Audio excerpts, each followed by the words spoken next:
చిలకలగుట్ట వేడి జనంలోకి సమ్మక్క బయలుదేరారు. సమ్మక్కకు జై అంటూ భక్తులు నినాదాలు చేస్తున్నారు. ఇక మరిన్ని వివరాలు మా ప్రతినిధి సతీష్ ప్రత్యక్ష ప్రసారం ద్వారా అందిస్తారు.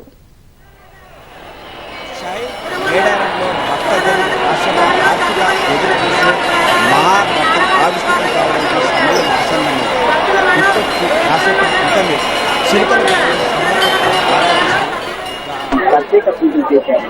ఆదివాసీ పూజలు కూడా సంప్రదాయబద్ధంగా డోలు వాయిద్యాలు వాయించారు. అలా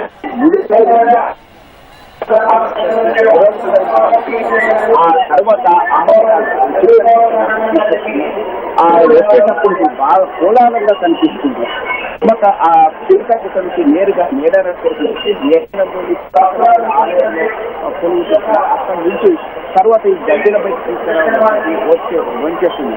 ఆ తర్వాత అమ్మవారి సమయం చూస్తున్న ఆ గద్దెలో భక్తులందరికీ కాలికి సాంప్రదాయ గద్దె పూర్తిగా శుభ్రం చేస్తారు. అనంతరం అక్కడ గద్దెపై అమ్మవారిని ప్రతిష్ఠించిన తర్వాత పరిపూర్ణమైన ఘట్టం ఆవిష్కృత కానుంది. అంటే 4 రోజుల జాతరలో ఇది 3వది. అంటే నిన్న మొన్న ఇవాళ అమ్మవారు రావతున్న అసలు సమ్మక్క సారలమ్మ పవిత్ర ప్రధాన ఘట్టం ఆవిష్కృత అయిపోతుంది. దాంతో ఇవాళ ఘట్టానికి ప్రత్యక్షంగా పరోక్షంగా తెలుగు రాష్ట్రానికి కాకుండా ముఖ్యమైన ఆ భక్తులు నిర్వహిస్తున్నారు. నిలవంక చూడడానికి జ్యోతి చూడడానికి ఇప్పుడు కూడా అదే పరిస్థితి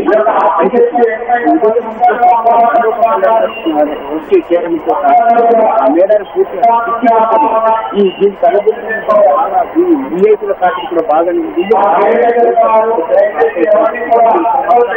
జిల్లా మంత్రులు అర్జున్ కొంగులెట్టి